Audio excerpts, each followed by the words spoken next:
Hi hello అందరికీ నమస్తే అండి. Welcome back to Vinoda's world. ఈరోజు మన ఛానల్లో బొరుగులతో రెసిపీ అయితే చేయబోతున్నానండి. సో అది వచ్చేసి రాయలసీమ స్పెషల్ ఉగ్గాని బజ్జీ కూడా చేస్తూ ఉంటాం కదా. సో ఈరోజు ఓన్లీ ఉగ్గాని అయితే చేయబోతున్నాను. సో నేను ఈ మధ్య ఈ రెసిపీ అయితే చేశానండి. చాలా అంటే చాలా బాగుంది. పైగా 10 మినిట్స్లో మనకైతే క్విక్గా రెడీ అయిపోతుంది. ఇక లేట్ చేయకుండా దీని ప్రాసెస్ అయితే చెప్పేస్తాను. సో దానికి కావాల్సినవి ముందుగా ఆనియను, మిర్చి, టమాటా, కొత్తిమీర, కరివేపాకు ఇవన్నీ చిన్న చిన్నగా చాప్ అయితే చేసి పక్కన పెట్టేసుకోండి.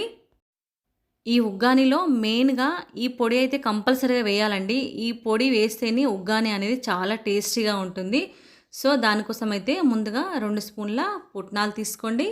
దాంట్లోనే 2 ఎండుమిరపకాయలు, హాఫ్ స్పూన్ జీరా అండ్ 3 వెల్లుల్లి రెబ్బలైతే తీసుకొని వీటిని మెత్తగా పౌడర్ లాగా అయితే చేసేసుకొని ఈ పౌడర్ని అయితే పక్కన పెట్టేసుకోండి.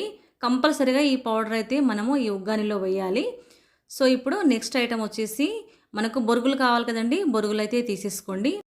ఈ తీసుకున్న బొరుగులలో కాస్త వాటర్ అయితే వేసేయండి. అంటే బొరుగులు మునిగేంత వరదాకా వాటర్ అయితే వేసేయండి. వాటర్ వేసిన తర్వాత దాన్ని అట్టే ఉంచకూడదండి, వెంటనే తీసేయాలి. వాటిలో ఉన్న వాటర్ అంతా పిండేసి వాటిని ఇంకొక బౌల్లోకి అయితే షిఫ్ట్ చేసుకోవాలండి. వాటర్లోనే ఉంచామనుకోండి ఉగ్గాని అనేది పొడి పొడిలాడుతూ రాదన్నమాట, ముద్దగా అవుతుందండి. సో మనం ఒక వాటర్లో ఒక 2 మినిట్స్ వరకు ఉంచితే సరిపోతుంది. సో ఫైనల్గా నేను అన్నీ అయితే వాటర్ అయితే తీసేసుకున్నాను కదా. ఇప్పుడు మనకు ఇంత పొడి పొడిగా అయితే వచ్చాయి కదండి. ఇప్పుడు మెయిన్గా మనకు పోపు వేసుకోవాలి కాబట్టి ఒక బాండీ అయితే పెట్టేసుకొని దాంట్లో ఒక 2 స్పూన్స్ దాకా ఆయిల్ అయితే వేసేసుకోండి. ఆయిల్ హీట్ అయిన తర్వాత ఒక 1 స్పూను ఆవాలు చిటపటలాడిన తర్వాత జీరా, శనగపప్పు, మీకు కావాల్సితే పల్లీలు కూడా వేసుకోవచ్చు. సో దాంట్లోనే ఆనియను, పచ్చిమిర్చి ఇవి కూడా వేసేసి వాటినైతే మంచిగా మగ్గనివ్వండి.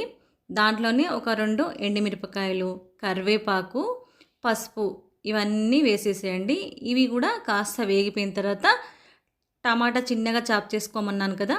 సో ఆ టమాటా కూడా వేసేసి దాంట్లో రుచికి తగినంత సాల్ట్ అయితే వేసేసి పైన మూత పెట్టి దాన్ని కాసేపు మగ్గనివ్వండి.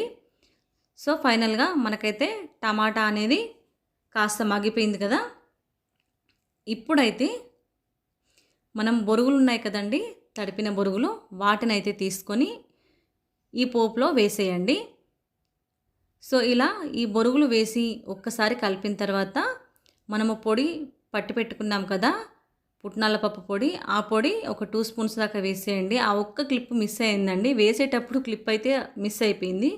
సో ఆ పొడి కూడా వేసేసి ఇంకాసేపు ఒక 2 మినిట్స్ దాకా ఉంచేసి ఆ పైనుంచి కొత్తిమీర, హాఫ్ చెక్క నిమ్మరసం అయితే పిండుకొని తిన్నామనుకోండి చాలా అంటే చాలా టేస్టీగా ఉంటుంది. పైగా 10 మినిట్స్లోనే మనకు ఈ రెసిపీ అనేది రెడీ అయిపోతుంది. సో ఇక లేట్ చేయకుండా ఈ ఉగ్గాని అయితే రెడీ చేసి ఎలా వచ్చిందో నాకైతే కామెంట్ అయితే చేయడం మాత్రం మర్చిపోకండి.